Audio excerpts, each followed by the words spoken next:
There are a lot of sleeper teams in the NFL this year, but who do I think will end up being the best sleeper team in the NFL? I'll explain that in today's video. What's good, y'all? Welcome back to the Titans Rundown. I am your host, Micah McCamey, and in today's video, we're going to be going over the most likely sleeper teams that I think are going to be potentially the best out of all of them. Now, I know that last week, I may have had a couple of controversial takes, specifically about the Bengals, but this week, I am here to talk about teams that I feel like are just completely overlooked and that I think are just straight up being unfairly treated by everybody else. So, let's get into today's episode. Starting out with now, as y'all know, if y'all watch my podcast episodes, y'all will know this. I go by 3 honorable mentions, and then I go for one specific team that I think is above the rest. So that is how this is going to go. I'm going to give you 3 honorable mentions, and I'm going to tell you who I think my biggest sleeper is. It's kind of like my breakout videos over the past 2 weeks. So anyway, now let's get right on into this. The first honorable mention that I have is the Tennessee Titans. I am sorry. I know that a lot of people will think that I am absolutely ludicrous for this, but honestly, I don't care at this point. I want people to know this roster and how solid it truly is. Let me pull up the depth chart for you real quick, all right? They have so many good players that it's just not even funny. Let's take a look at this, all right? I know that I'm going to be looking to the side here, but they have Will Levis as the starting quarterback. They have a great running back duo with Tyjae Spears and Tony Pollard. They have a great receiver core, 2 players that are still really good, and a veteran who can get the job done as the wide receiver 3 in Tyler Boyd. Calvin Ridley, I think, was horribly misused in Jacksonville, and I genuinely believe now with the Titans, with him being properly used, he's going to have a big year. And DeAndre Hopkins, he hasn't shown me anything to tell me that he's not going to keep doing his thing, so I'm just going to believe that he is still going to be good. All right, so this is something, there are going to be a couple of goof-ups with the depth charts here, because I actually think Wiley will start over Chig this next year, but still, that is a pretty solid tight end duo if you ask me. That may be my bias, but anyway. J.C. Latham, there are still probably going to be some growing pains because he is a rookie, but I do think that he will come along as the year goes on. I expect big things from Peter Skronsky. Lloyd Cushenberry is potentially one of the best centers in the NFL after last year. He finally had his breakout, so I'm expecting him to be just really good. Then there is Daniel Brunskill at right guard, another goof up by the depth chart listings, because they don't even have Dylan Radins at right guard, and they don't even have Sadiq Charles at right guard, who I think will end up starting. And then right tackle, it's kind of a battle right now. That's probably this team's biggest weakness, if I'm being honest. But then moving over to the defensive side, the defensive line looks pretty good. Sebastian Joseph Day is a very solid veteran. T'Vondre Sweat, I personally have high hopes for. I know that a lot of people say a lot of things about him, but I'm one of the positive people about him. Big Jeff is an absolute beast. Y'all already knew that, though. Harold Landry, this is one of the more underrated players on our roster. I don't think gets enough credit for how good he is. And the linebacker core is a little weak, I'll give you that. I think that Cedric Gray will end up starting over Jack Gibbons at some point next year, and I think he's going to blow up whenever he does, but let alone he is the second string inside linebacker as it stands. And Kenneth Murray, we're probably just going to blitz him in most of the time, so he's a glorified edge, and at least in my opinion. I know that some people will think I'm stupid for that, but yeah, Arden Key and Caleb Murphy, that's probably one of this team's other biggest weaknesses, but the reason that I believe in this defense is just because of the secondary here. Cheeto, is very good. I wouldn't say he's a beast, but he's a very solid cornerback too. Amani Hooker is the most underrated player on this roster. I'll tell you that right now. Elijah Molden is also a very good player. Okay, wait, that's an over-exaggeration. He's a decent player. I feel like that people give him too much crap, but I genuinely believe that with this secondary, he can actually be pretty solid next year.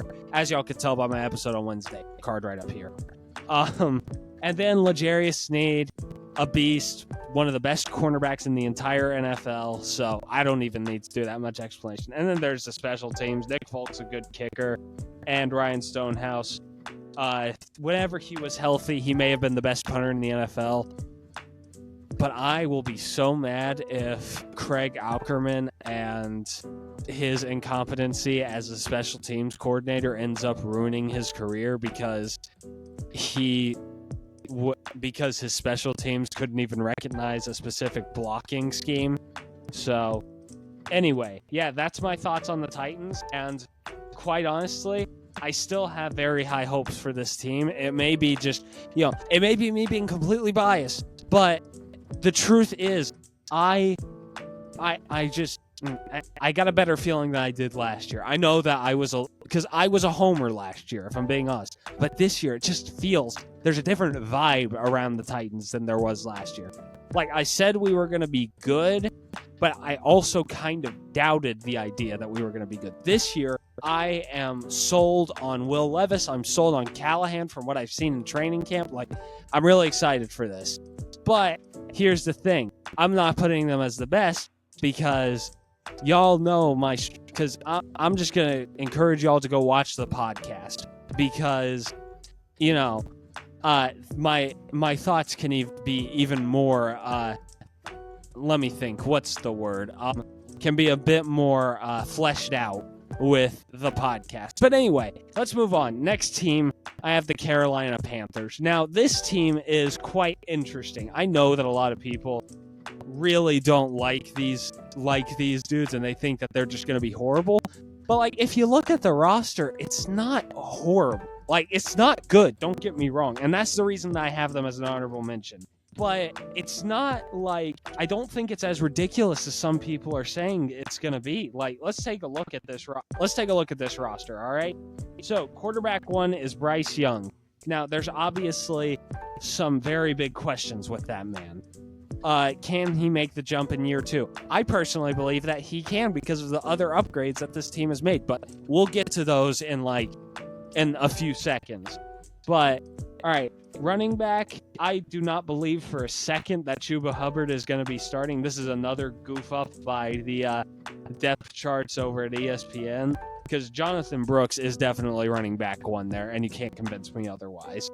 And he was very good at, what's it called again? He was very good at Texas, so I could see him smoothly going into the NFL, especially since he hasn't been as just torn up because, let's be real, Bijan has been taking up most of his playing time. So anyway, now we move on to the receiver core. I mean, Deontay Johnson, he's a good receiver.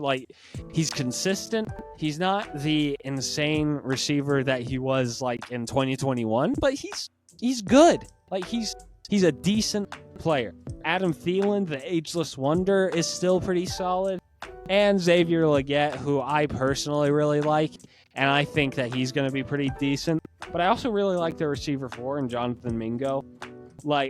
I don't know what it is. I still think that he has potential to be good. It's just that I feel like that he wasn't really I think that he should have just been able to stay back and develop instead of just being thrown into the wolves immediately. But with some development, I still think that he can be very solid. I don't think he'll be the beast I thought he was going to be, but I think he can be solid. All right. The tight end situation is okay. I think, correct me if I'm wrong, Panthers fans, but I've heard that y'all really like Tommy Tremble, so I'll just go with that. Ikem Ekwonu is pretty solid. He's a very good run blocker, and I think that from what I've heard, his pass blocking has been improving with each year. So I could see him having that big breakout that people have been expecting. Damian Lewis at left guard, that is also very good. Their guards specifically, these two, they may have had to pay a lot of money to go get those dudes, but their interior offensive line is going to be very good, and I think that could lead to Ikem Ekwonu breaking out because he won't have as much pressure on him as he would before because of how good the guards are. Then you have Austin Corbett. He's pretty solid. I remember he played in LA and was pretty good. And then the right tackle. Honestly, I need somebody to let me know about that in the comment section if you're a Panthers fan, because I have no clue what to think of Taylor Mawton. You know what?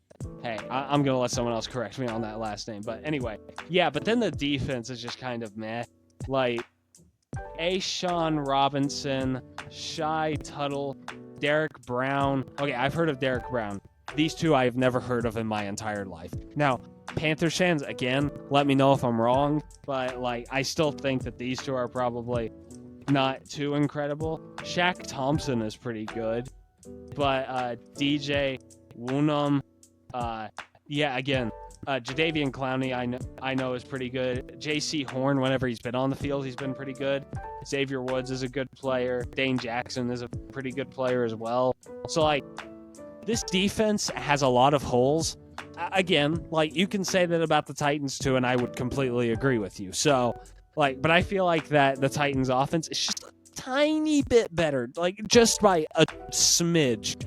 But so that's why I think that the Titans are a bigger sleeper. But, like, just because I say this team is a sleeper does not mean I think that they are going to be great. I think that they could win more games than people expect. Like, I could see them winning 7 or 8 games. I genuinely mean that. Because I know that some people will be like, oh yeah, this is a 4-win roster. I could see them genuinely having a big improvement from last year. So, anyway, yeah, so overall, Panthers, interesting team that I think people are sleeping on just a little bit too much. But, all right, moving on. Last honorable mention, we have the Arizona Cardinals. This is the stereotypical sleeper team. And I know that everybody talks about how this team could potentially end up being the best sleeper in the NFL, could sneak into the wild card and make some things happen. And, you know, I've forgotten to mention the coaching staff over the past few ones. Like, I really like Brian Callahan. Dave Canales, I think, is going to be one of the better head coaches from this head coaching cycle. So do with that what you will. But I really like those past 2 head coaches. And Jonathan Gannon is no exception.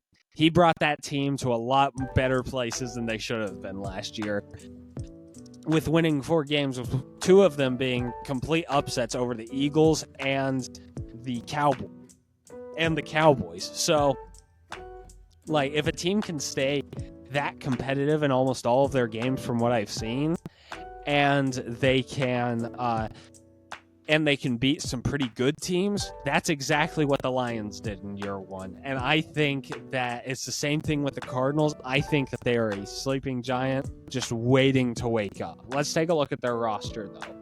All right, Kyler Murray.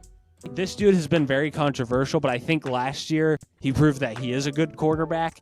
And I'm hoping that he can stay healthy, because when he is, it's fun to watch. Not even because he's like a beast or anything, but it's just because just watching him run, he's just like, he's a little toddler. Like, he's like, but anyway, James Conner, very good, very solid running back, mostly a receiving threat more than a rushing threat, but his receiving is pretty good. So I can't completely dismiss that. So yeah, I really like him. Okay. MHJ, I'm very confident that he's going to end up being an absolute beast. Like, I just can't. I am very just. I am sold on that man. All right. There's a reason that Titans fans were begging for him to drop to 7, even when they knew it wasn't a potential reality. So yeah, Marvin Harrison Jr. is a beast. Don't mess with the Human Torch either. That dude's pretty good. I actually know a little bit more about the depth pieces on this roster, because like Chris Moore was a Titan last year. Let me tell you, he made some big catches for us. So if Cardinals fans, if y'all see him on the field, just trust me. I'm not too sure how consistently he's going to do it, but he's going to make a couple of big catches in next year if he gets onto the field. All right, so Michael Wilson, I don't know too much about this dude. Cardinals fans, you're going to have to let me know about him in the comment section. Zay Jones, I know, speaking from a division rival, is very solid. He's coming off of 2 pretty decent years, so again, very solid receiver 3. Trey McBride is potentially the most underrated tight end in the entire NFL, and he could also explode this next year, and those are my thoughts on him. I really like Paris Johnson. Obviously, I'm happy that we ended up with Skronsky, but if he would have ended up being the one to fall to us, I would have not been upset about that. Isaiah, I don't know that much about this offensive line. Jonah Williams, there's a reason that we were begging for him, so I think that's a pretty good. I think that's a pretty good turnout for them. Their tackles are very good. I don't know too much about their inside offensive line. So again, Cardinals fans, let me know. All right. And the defense, I don't know. I looked over this defense before I recorded. Zaven Collins is okay. Obviously, Budda Baker is still pretty good. SMB, I'm always going to have a soft spot for him because he was a Titan last year and had some really good moments, but he's just kind of an okay player. And overall, yeah, this defense is what holds me back from making them the biggest sleeper in the entire NFL.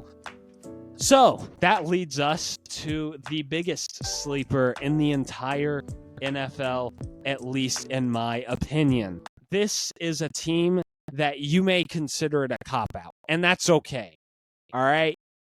But I don't care what you say. My biggest sleeper is the Minnesota Vikings. Now, I know that some people are going to be upset at me like, oh, man, Micah, you have no idea what you're talking about. What on earth are you thinking putting the Vikings on this list? Well, let's talk about this.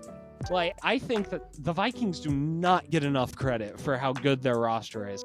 And their coaching staff, don't even get me started, their coaching staff is great. Like, it may be better than great. It may be one of the best coaching staffs in the entire NFL. Kevin O'Connell is an offensive mastermind as a head coach, and he has Brian Flores as his defensive coordinator. Love him or hate him off the field, I don't talk politics on this channel, but love him or hate him, he is an absolutely great defensive coordinator, and he has done good things for different teams over the past few years. He had winning seasons in Miami, and he was a great coordinator whenever he was with the Patriots. He is a good coach. But anyway, now that we've talked about the coaching staff, let's talk about the roster itself. All right, quarterbacks, Sam Darnold, J.J. McCarthy. I'm not going to call this a goof up because I know that one of these two dudes is going to end up starting at some point this year. Like, I could see, Sam Darnold getting benched a few weeks in. And this is why they're a sleeper, let's be real. Because nobody knows what their quarterback is going to look like.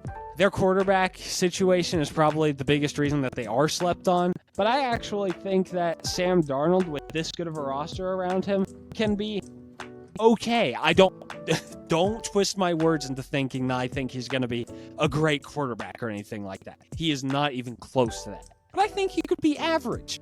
And average for this team with this much talent is very good to me. I mean, like, they had a rotating roster of Jaren Hall, Nick Mullins, Josh Dobbs. As much as I love Dobbs, none of those dudes were average. They were okay at best, and they were bad at worst.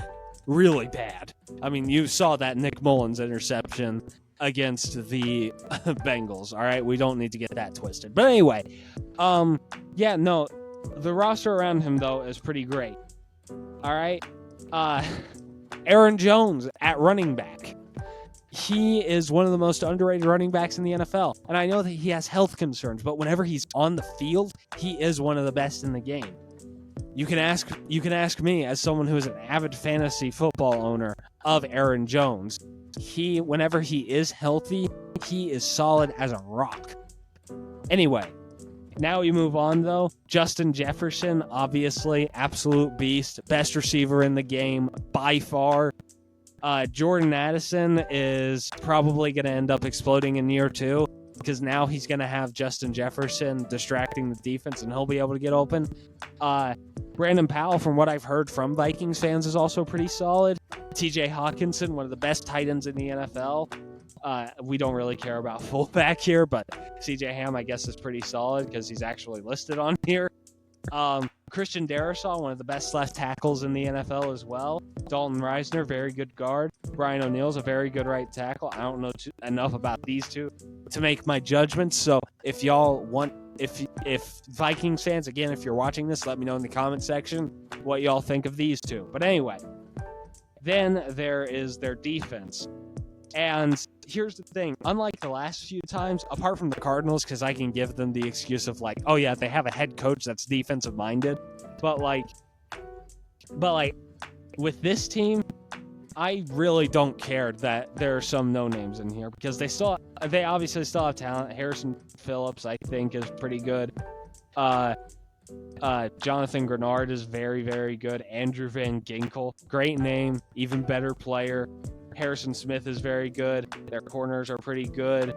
I've heard that their free safety is pretty good. I also really like their backup because he's a Vol, so of course I'm kind of obligated to like him. But this defense, I don't really care that this defense. Oh yeah, this is another goof up by ESPN. Dallas Turner is 100% not playing the same position as Andrew Van Ginkel. He's probably gonna take over for like. Let me think here.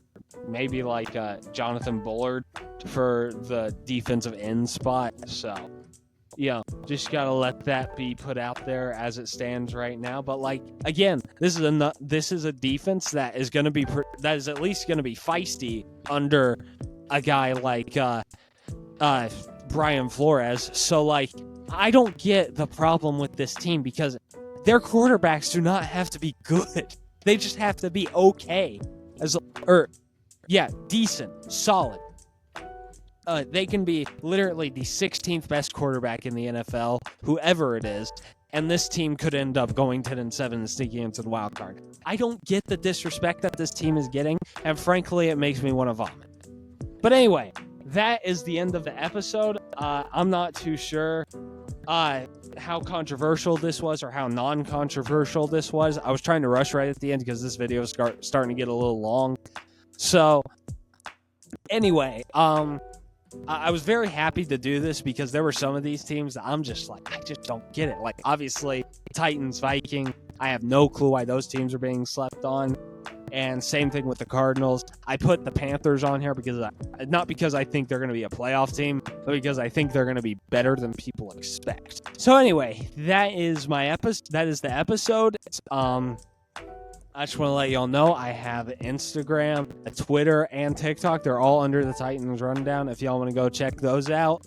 And I would love if y'all would subscribe and hit the like button. That would be really appreciated as it does help me get more exposure with the algorithm. So, again, all of that is appreciated. But anyway, that's going to do it all for me. I love y'all, and tighten up.